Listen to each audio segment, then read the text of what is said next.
이제 이사야서 40장에서 66장 뒷부분이죠. 40장하고 또 워낙 좋은 부분, 좋은 구절이 많은 부분입니다. 1장에서 39장을 할 때는 제가 이제 한 12구절 정도를 뽑아서 좀 이렇게 이런 말씀들은 우리가 꼭 한번 좀 생각해 보면서 갔으면 좋겠다라고 했는데, 그렇게 해볼까도 생각했었어요. 40장에서 66장 부분들. 하다 보니까 이런 말씀은 놓치면 안 되지. 뭐 이런 것만 해도 21구절 돼서 이거는 도저히 그렇게는 안 되겠고. 그래서 오늘은 이제 오늘 이 뒷부분에서 한 가지 주제만 뭐 전에도 좀 말씀드렸지만 요거는 중요한 거니까 좀 이렇게 붙잡고 왔으면 좋겠다라고 하는 그 주제만 설명을 드리려고 합니다. 그 주제는 종의 노래입니다. 종의 노래. 이 후반부에 이제 여호와의 종, 하나님의 종이라는 그런 존재에 대한 노래가 4편이 나온다라고 말씀을 드렸습니다. 즉 하나님께서 이제 심판 때가 다 되었고, 심판제 복역의 때가 마치고 소망과 회복으로 좀 이끌어 나가실 텐데, 하나님께서 누구를 통해서 어떻게 일을 하실 것인가, 그 일을 수행하는 하나님의 종에 관한 이야기가 하나님 많은 말씀 가운데 여기저기 이렇게 4군데가 나오는데, 그것을 좀 간단하게 살펴보고, 그것은 이제 이 뒷부분을 읽으면서 좀 또 놓치지 않았으면 좋겠다는 생각에서 말씀을 드리고 싶습니다. 처음에는 이 종은 누구를 말하는 거냐, 이런 이야기죠. 종은 우리가 결론적으로는 예수님입니다. 예수님만이 이것을 이제 진짜 완성하고 성취하셨기 때문이죠. 그렇지만 이제 이사야에서 처음에 나올 때 종의 노래라고 할 때 나중에 몇백 년 후에 올 예수님만 염두에 두고 이렇게 생각하는 것은 구약을 읽는 올바른 태도는 아니라고 제가 말씀드렸죠. 구약은 구약 자체로서 의미 있는 거고, 구약 그 시대를 사는 사람들에게 1차적으로 주어진 말씀이기 때문이죠. 그러면 이제 궁극적으로 예수님 성취했다고 하지만 그 시대 상황에서 이 종은 누구를 염두에 두면서 이야기하고 누구까지 포함될 수 있는 건가, 이렇게 생각해 본다면 여러 이제 내용이 있는데, 첫 번째로는 그 당시에 이스라엘 백성들, 하나님 말씀을 순종하고자 하는 모든 이스라엘 백성들에게 주는 말씀입니다. 누가 한 사람에게만 주는 게 아니라, 즉 하나님의 회복의 약속, 소망을 듣고 바벨론의 그쪽에 아주 안락한 삶을 뒤등지고 고국 땅으로 돌아서 성전을 재건하고 하나님의 신앙 공동체를 세우려고 왔던 그 이스라엘, 믿음으로 반응했던 이스라엘 사람들. 그러나 그 안에서 이게 개혁이 제대로 되지 않고 막 혼란하지만 어떻게든지 하나님 뜻대로 살아야 되는 게 아니냐라고 생각했던 그런 이스라엘 공동체, 이상적인 이스라엘, 이렇게 표현합니다. 그 사람들을 종이라고 이야기하는 것이죠. 두 번째는 또 그 당시에 활동했던 예언자를 종이라고도 볼 수가 있는 거고, 이제 빨리빨리 넘어가겠습니다. 세 번째로는 그러나 다 완성되지 못하고 우리가 느헤미야의 그 마지막 기도를 통해서 듣는 것처럼 그렇게 개혁이 일어나고 그렇게 여러 가지 있어도 계속 도루묵이 되는 그런 안타까운 현실을 보게 되는 것이죠. 근데 그것을 완성해 오신 예수님을 종이라고 분명히 말할 수 있는 거죠. 근데 거기서 끝나는 것이 아니라 이제 예수님을 뒤따르는 우리 모두도 이 종의 노래에 내가 바로 이 종이다라는 생각을 가지고, 마치 이스라엘 백성들이 종이었던 것처럼 우리도 그 종이다는 생각을 가지고 말씀을 듣고 임하고 따랐으면 좋겠다는 것이죠. 그렇게 할 때 이제 이 종의 노래는 예수님에 대한 예언이야 라고만 생각한다면 그냥 감사해서 끝날 텐데, 그것이 아니라 나에게도 이런 일을 하나님께서 요구하고 계신구나, 우리가 순종으로 또 이렇게 나아갈 수 있는 차이가 있지 않을까 싶습니다. 그럼 두 번째로 이제 종의 노래가 뭐뭐 있느냐라고 할 때 4가지라고 하는데, 첫 번째는 이것도 이제 성경을 한번 우리가 같이 찾아보면 좋겠습니다. 42장입니다. 42장 1절에서 4절 말씀입니다. 보겠습니다. 시작. 나의 종을 보아라. 그는 내가 붙들어주는 사람이다. 내가 택한 사람, 내가 마음으로 기뻐하는 사람이다. 내가 그에게 나의 영을 주었으니 그가 뭇 민족에게 공의를 베풀 것이다. 그는 소리치거나 목소리를 높이지 않으며 거리에서는 그 소리가 들리지 않게 할 것이다. 그는 상한 갈대를 꺾지 않으며 꺼져가는 등불을 끄지 않으며 진리로 공의를 베풀 것이다. 그는 수혜하지 않으며 낙담하지 않으며 끝내 세상의 공의를 세울 것이니 먼 나라에서도 그의 가르침을 받기를 간절히 기다릴 것이다. 이것이 이제 첫 번째 종의 노래입니다. 익숙한 표현이 나오지 않습니까? 상한 갈대 꺾지 아니하고 꺼져가는 등불을 끄지 않으신다. 이제 나중에 살펴보겠지만 예수님의 그 행적에서도 그 마태복음에 나오는 그런 내용이죠. 근데 이 이제 첫 번째 종의 노래를 통해서 우리가 이제 요점을 살펴보면 이런 것이죠. 하나님의 종은 하나님께서 종을 불러서 어떤 일을 지금 하라고 하시는 건가? 그 대상이 이스라엘뿐만 아니라 이방들까지다는 거죠. 이 종의 노래는 일관되게 이스라엘뿐만 아니라 이방들까지도 포함시키는 그런 독특함을 보이고 있습니다. 그들에게 하나님의 공의를 베풀 것이다. 하나님의 종은 이스라엘과 이방에게 하나님의 공의를 베풀 것이다 라고 했는데, 또 두 번째로는 그 하나님의 공의는 뭐냐라고 질문할 때 뭐 복잡한 설명을 다 빼고 간단하게 생각한다면 하나님과 올바른 관계로 회복하는 것이죠. 하나님과 올바른 관계를 회복하는 것인데, 그 모습이 그렇게 되다 보니까 상한 갈대도 꺾지 아니하고 꺼져가는 등불도 끄지 않은 그 하나님의 심정대로 우리가 살아가는 그런 모습으로 나타난다라고 이야기할 수 있습니다. 근데 세 번째, 이제 이 종의 노래 이런 게 항상 있는데 너무 좋은 말씀인데, 세 번째는 그러나 그가 이 일을 실망하거나 낙담하지 않고 마침내 이룰 것이다. 근데 뭐냐면 실망시키고 낙담시킬 만한 충분한 어떤 사정들이 있을 거다 하는 것을 암시하는 겁니다. 그 뒤에 이제 자세히 나오겠지만, 그러나 낙담하지 않고 마침내 이 일을 이룰 것이다 라는 그런 요점의 내용이 이 첫 번째 노래입니다. 이 내용은 이제 우리가 익숙한 표현대로 아까 말씀드린 대로 예수님과 연결해서 생각해 볼 수 있겠죠. 마태복음 12장에 보면 이제 마태가 예수님에 대해서 복음서를 기록을 할 때 예수님의 놀라운 말씀, 예수님께서 기적을 행하시고 그래서 많은 무리들이 예수님을 찾아오시고 그들을 다 고쳐주셨다. 그럼 사람들 와 놀라는데 예수님은 자신을 세상에 드러내지 말라고 막 단단히 당부하시는 이런 모습들을 묘사하면서 자연스럽게 그 예수님 보고 떠오르는 게 이 종의 노래 첫 번째 노래가 떠올랐다는 거죠. 그래서 이거를 인용해서 기록을 하는 것이죠. 그러니까 이제 이런 걸 통해서도 이 종은 분명히 예수님을 통해서 성취해야 되는 그런 모습이라는 것을 우리가 알 수가 있습니다. 두 번째 종의 노래는 너무 길어서 찾아서 읽지 않겠습니다. 49장 1절에서 6절입니다. 49장 1절에서 6절인데 이 49장 1절 6절에 나오는 두 번째 종의 노래도 요점은 첫 번째 이겁니다. 이 종의 임무는 거의 비슷한 거예요. 이스라엘을 하나님께로 돌아오는 것 뿐만 아니라 문민족의 빛이 되어서 모든 민족을 구원으로 이끄는 것, 그것이라고 계속해서 이야기하고 있습니다. 이 뒤에 이제 5, 6절에 이렇게까지 표현하고 있습니다. 너의 이제 역할은 이거다라고 하면서 야곱을 주님께로 돌아오게 하고 흩어진 이스라엘을 다시 불러 모으려고 내가 너를 택했다라고 해놓고선 이 일은 오히려 가벼운 일이다. 이스라엘 부르는 거 오히려 가벼운 일이고 너는 땅끝까지 나의 구원이 미치게 하려고 내가 너를 문민족의 빛으로 삼았다. 그 이제 스케일을 말해 주시는 것이죠. 그래서 이제 두 번째 요점은 그 일을 감당하기 위해서 하나님께서 그 종의 입을 날카로운 칼처럼 만드시고, 예전에 표현은 마광한 칼 이렇게 표현했습니다. 날카로운 칼처럼 만드시고 날카로운 화살로 만드셨다. 이게 무시무시한 표현인 것 같은데 아무래도 말씀 사역을 해야 되니까 정확한 표현과 능력 있는 말씀으로 이 하나님의 뜻과 생각을 전달하는 그런 사람으로 만들어 주신다는 것이죠. 그렇게 돼서 그렇게 하는가 보다라고 생각하는데, 세 번째 포인트는 뭐냐면 이 종 자신은 느끼기를 뭐냐면 어떻게 느끼냐면 내가 하는 일은 헛수고 같다라고 느끼는 거예요. 내가 허무한데 일을 너무 허비하는 거 아닌가, 이게 반응이 없다는 거죠.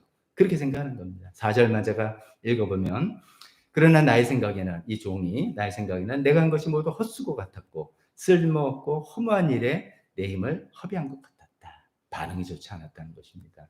굉장히 어려움이 있었다는 것입니다. 자, 이런 얘기를 들으시면서 이제 예수님과 연결시켜 보면 착착착 뭐가 좀 맞아 떨어져야 될 것 같습니다. 그러나 네 번째 포인트는 그러나 하나님께서 언젠가는 정당하게 보상해 주실 것이다. 그래서 이제 4절 하반부에 그러나 참으로 주님께서 나를 올바로 심판하여 주셨으며 내 하나님께서 나를 정당하게 보상하여 주셨다. 이런 이제 요점의 내용이 종의 두 번째 노래입니다. 조금씩 뭐가 구체화되는 듯한 부분이죠. 종의 노래 세 번째는 50장입니다. 50장 4절에서 9절 말씀입니다. 50장 4절에서 9절. 이것도 이제 길기 때문에 제가 같이 읽진 않고 설명하겠습니다. 이 세 번째 종의 노래는 종이라는 단어가 사실은 나오지 않습니다. 종이라는 단어 대신에 학자라는 단어가 나옵니다. 그런데도 이제 이것이 종의 노래의 똑같은 맥락이다라고 성경학자들이 이제 파악을 했던 것이죠. 여기 이제 학자라는 단어는 우리가 일반적으로 쓴 것에서 공부 많이 한 사람 이런 뜻보다는 이런 여기서 나온 것은 쉽게 표현하면 공부하는 사람입니다. 계속 공부하는 사람. 근데 공부하는 사람인데 그 사람의 스승은 누구냐? 하나님이다 이거죠. 하나님으로부터 끊임없이 듣고 끊임없이 배우고 끊임없이 하나님 뜻을 전하는 사람. 그런 사람을 학자라고 표현하고 종이 바로 그런 역할이다라고 이야기를 합니다. 그래서 이제 4절에도 주 하나님께서 나를 학자처럼 말할 수 있게 하시고 내 귀를 깨우쳐서 학자처럼 알아듣게 하신다. 이게 우리가 표현한 학자의 혀, 학자의 귀 이렇게 표현하는 그런 것을 갖고 있는 사람이 이제 하나님의 종으로 나타나고 있습니다. 이 이제 세 번째 노래 두 번째 포인트는 또 마찬가지입니다. 그럼에도 불구하고 학자의 귀와 학자의 혀를 갖고 하나님 말씀을 증거함에도 불구하고 반응이 좋지 않다 이거죠. 반응이 좋지 않은 정도가 아니라 여기서는 좀 더 구체화되고 있습니다. 5절에서 6절 그걸 보면 사람들이 오히려 등을 때리고 수염을 뽑고 얼굴에 침을 뱉고 모욕을 한다 이거죠. 첫 번째, 두 번째, 세 번째 가서 점점점 이게 구체화되는 것을 우리가 좀 볼 수가 있을 것입니다. 이 정도 되면 이제 우리도 이제 복음서를 다 알고 예수님 알기 때문에 그냥 자연스럽게 그냥 떠오르게 되는 것이죠. 그렇게 되는데 이 이제 세 번째 노래 세 번째 포인트는 근데 그 종은 그러면 어떻게 이것을 견디고 참아왔는가? 우리 같으면 때려치고 그만둔다든지 아니면 뭐 여러 가지 반응이 나올 수 있는데 그것을 견뎌나가면서 참았는데 당신은 어떻게 참았습니까? 라고 한다면 그게 이제 7절에서 9절에 나오는 것이죠. 그 참을 이유는 나를 의롭게 하신 분이 가까이 계시기를 내가 알기 때문에 확신합니다. 그리고 나를 법정으로 끌고 가도 하나님께서 나를 도와주시고 내가 죄 없음을 그분이 말해줄 것을 내가 분명하게 확신하기 때문에 하나님 때문에 하나님이 나를 아시기 때문에 내가 이 일을 그래도 수행하고 감당합니다. 라고 하는 그런 내용이 세 번째 종의 노래입니다. 이 세 번째 종의 노래가 이제 신약 성경에 좀 간접적으로 인용이 됐죠. 신약성에 간접적으로 인용되기 전에 요런 이제 법정에서의 그 태도가 바로 예수님의 심정이었을 거라 생각합니다. 예수님께서 이런 이사야서 말씀을 잘 알고 있다라고 우리가 생각해야 됩니다. 잘 알고 있어서 그런 고난과 어려움을 닥쳤을 때 그때마다 맞아 이 말씀대로 이렇게 행동하셨을 거라고 생각하는 것이죠. 근데 신약에서 이제 사도 바울도 이런 부분을 간접 인용했습니다. 간접이나 직접적으로 인용이 아니라 자기대로 해석을 해서 인용을 한 게 로마서 8장 그 마지막 부분입니다. 31절에 하나님이 우리 편이시면 누가 우리를 대적하겠습니까? 33절에 하나님께서 택하신 사람들을 누가 감히 고발하겠습니까? 의롭다 하시는 분이 하나님이신데 누가 감히 그들을 정죄하겠습니까? 자기 나름대로 이 말씀을 다 소화해서 이렇게 우리에게 전해주고 있습니다. 이런 내용이 이제 세 번째 종의 노래이고요. 네 번째 종의 노래는 너무너무 유명한 이사야서 53장이죠. 고난의 종에 관한 이야기라고 알려지는 부분입니다. 이사야서 53장 12절까지인데 정확히는 52장 13절부터입니다. 52장 13절서부터 53장 12절. 이것이 이제 네 번째 종의 노래라는 것이죠. 크게 두 파트가 있는데 첫 번째 파트는 우리가 너무 잘 아는 것이죠. 4절부터 그는 실로 우리가 받아야 할 고통을 대신 받고 우리가 겪어야 할 슬픔을 대신 겪었다. 포인트는 대신이라는 것이죠. 그래서 그가 찔린 것은 우리의 허물 때문이고 그가 상처를 받은 것은 우리의 악함 때문이다. 뭐 이런 우리가 너무 익숙하게 잘 아는 그런 내용이 있습니다. 근데 반면에 우리가 좀 덜 익숙하게 아는 이 네 번째 종의 노래 하이라이트인 이 종의 노래에서 좀 덜 익숙하게 알려진 부분이 뒷부분에 나옵니다. 10절에서 11절 대표로 읽어보면 주님께서 그를 상하게 하고자 하셨다. 주님께서 그를 병들게 하셨다. 그가 그의 영혼을 속건제물로 여기면 그는 자손을 볼 것이며 오래오래 살 것이다. 이게 이제 쑥 넘어가면 뭐 어떻게 된 거지 했지만 또 가운데 접속사가 없습니다. 접속사가 없어서 논리적으로 그래서 아니면 그렇지만 뭐 이렇게 친절하게 설명이 돼 있으면 좋은데 그런 게 없습니다. 그건 우리가 넣어야 되는데 하나님께서 그를 상하게 하시고 병들게 하셔서 결국 죽게 하셨는데 그는 자손을 보고 있고 오래오래 살고 있다는 거죠. 그럼 뭔가 그 사이에 뭐가 일어난 거죠. 무슨 일이 일어났냐 이거죠.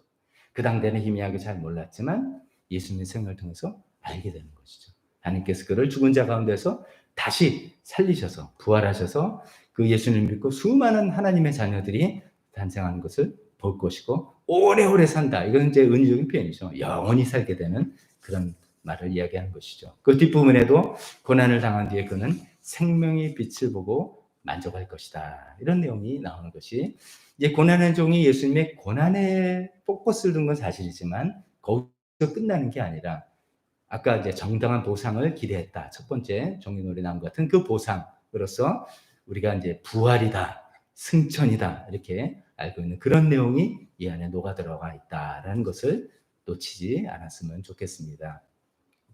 자, 이 네 가지 이제 종의 노래를 종합해 보면 이런 것이죠. 아, 종의 임무는 이스라엘 유대인들만이 아니라 이방 모든 사람들을 다 포함하는 것이구나. 이것을 우리가 알고 이것이 이제 우리가 그 혜택을 받고 있는 사람들이지 않습니까? 그게 이제 큰 것이고 두 번째는 이 임무를 수행하는 것은 굉장히 난관을 겪을 것이다. 이게 쉽게 받아들이지 않을 것이다. 라는 것을 거듭거듭 이야기하는 것이죠.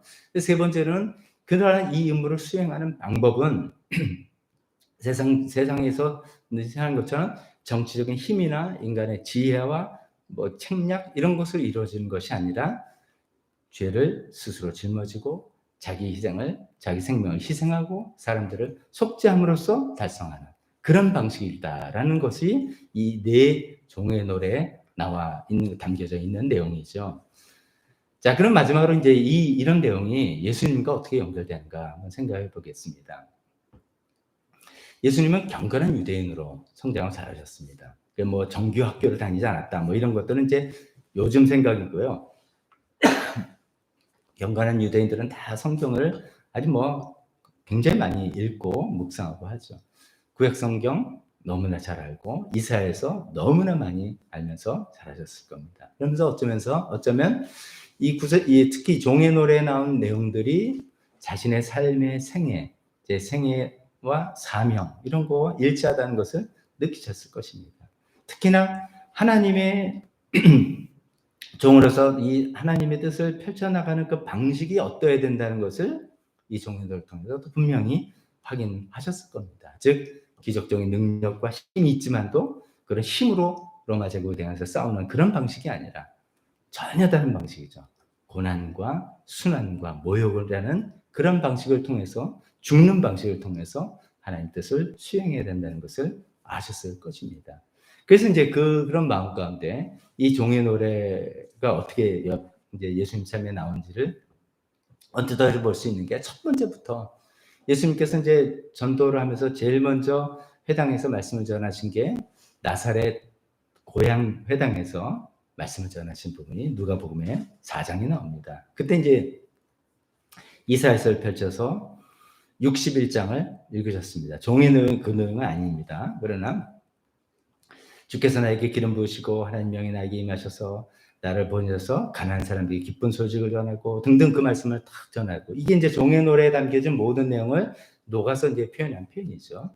그리고 딱 덮어서 이제 소위 강론을 이제 읽고 뭐라고 이제 저 사람 이야기하려나 설교를 할 건가 이렇게 귀를 기울이는 유대인들에게 딱 한마디 하셨죠. 이 성경 말씀이 너희가 듣는 가운데서 오늘 이루어졌다. 이것은 이제 이 말씀은 뭐냐면 지금 당장 가난한 사람이 해방되었다는 뜻이 아니라 우리가 이제 이 종의 노래를 연결시키기 위해서 생각한다면 아까 우리가 살펴본 네 가지 종의 노래 그 심정으로 내가 왔다. 이런 선언인 것이죠. 그 심정으로 와서 이 일을 수행하러 이 일을 시작했다라는 그런 선언을 말할 수 있습니다. 두 번째는 예수님 이제 누가복음 22장에 보면 겟세마네 동산에 이제 제자들과 가시기 전에 누가복음에는 이런 이야기를 하십니다. 내가 너에게 말한다. 그는 무법자들과 한 표로 몰렸다고 하는 이 성경 말씀이 내게서 반드시 이루어져야 한다. 근데 이 성경 말씀이라는 부분이 바로 이사야서 53장 10이죠. 종의 노래. 계속해서 예수님은 종의 노래 나온 내용대로 일이 수행돼야 된다고 믿고 그 길을 묵묵히 걸어가셨던 그런 것이죠. 그래서 한 가지 더 한다면 재판정에서도 아무 말씀하지 않았던 것이 이사야서 53장에 나온 것처럼 떡 깎는 자 앞에서 잠잠한 양처럼 그렇게 살았다는 것이죠.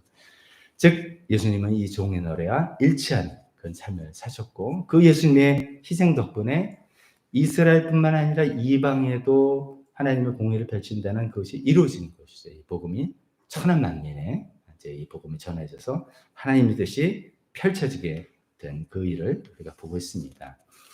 뭐 시간이 많으면 더 그 다음에 이제 우리는 이 얘기도 해야 되겠지만 우리도 이제 이 종의 노래 종이다고 생각한다면 우리도 이런 심정을 품어야 되는 것이죠. 여기 나오는 우리의 사명, 우리에게 수행하는 방법, 그 일에 대해서 이게 쉽지 않을 것이다. 또 수행하는 방법 이런 것까지도 우리가 예수님같이 그 길을 같이 가면 좋겠다라고 생각합니다. 자, 이러면서 이 종의 노래 또 이사야서 이 뒷부분을 읽으면서 좀 놓치지 않고 다시 한번 그 부분 할 때 조금 더 섬세하게 읽어보시고 또 생각해 보시고 기도해 보시고 하시는 그 시간 되시면 좋겠습니다.